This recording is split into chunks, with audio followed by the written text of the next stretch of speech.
Hi, welcome to another episode of Hot Takes, and there's been a twist in the Tulip Sadique saga. As we know, Tulip Sadique has reported herself to the Standards Commission because everyone thinks that she's corrupt, head of the corruption unit being corrupt. Who'd have thought it, eh?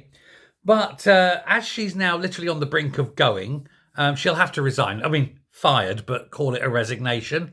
It's been revealed that the connection between our government and the Bangladeshi government goes a lot deeper, and it's very personal. And in fact, Keir Starmer has actually met with her dictator aunt on many occasions. Multiple Labour sources, unattributable, of course, they don't want to get themselves in trouble, said that the personal relationship with Sadiq and her family is very strong, and that she endorsed him as standing as a Labour candidate.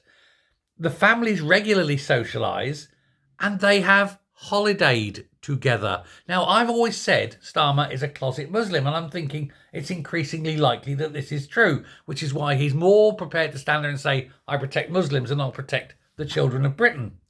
And that's why there's all these internal efforts, I suppose, to try and stand by Tulip Sadiq.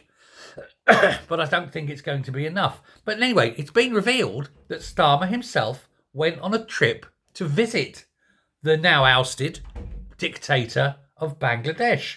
This is Sheikh Hasina, her aunt, Tulip Sadiq's aunt. And this is while he was a backbencher. Indeed, one of his first notable actions after being elected was to visit Hasina in Bangladesh. He went away to Bangladesh.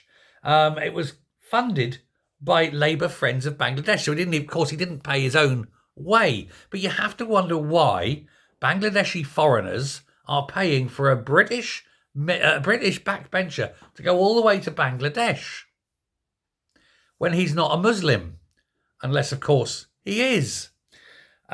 This is a group, this Friends of Bangladesh, a group strongly linked with Tulip Sadiq and her aunt and the whole of this Aswani group that's all sort of under the suspicion. He had a 7-day trip, fully expensed, and you have to ask why. But it doesn't half stink, doesn't it? The Bangladeshi press are now reporting that he met with President Abdul Hamid, Prime Minister Sheikh Hasina, her aunt, Speaker Shirin Sharmin Chowdhury, Foreign Minister Al Mahmood Ali, plus other dignitaries while in the country. He's only a backbencher. Why is he meeting people so high? What do they want from him? And is he now in a position as Prime Minister to give it? And who's been bankrolling him? You don't just become Prime Minister. It's all very, very shady, isn't it?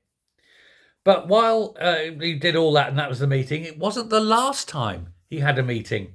Starmer went on to meet Hasina again in London once he'd become the leader of the opposition. This was back in September 2022. He had a one-on-one meeting with Hasina in the refined surroundings of the Claridge's Hotel, which is a very nice hotel.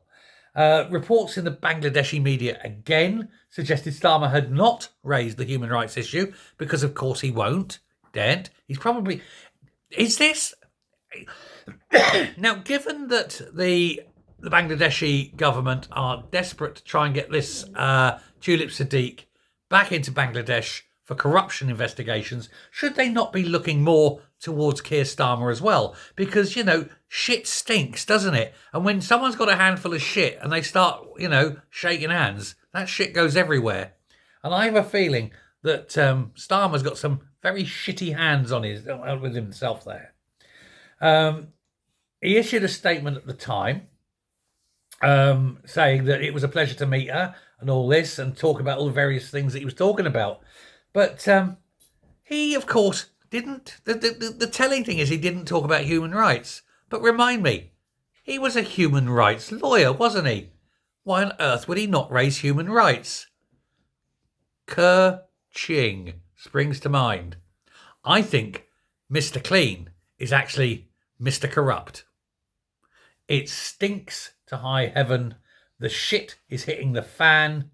And there is an awful lot under the surface, I think, that connects our Prime Minister with Tulip Sadique with this dictatorial regime in Bangladesh and the £13 billion that's gone missing.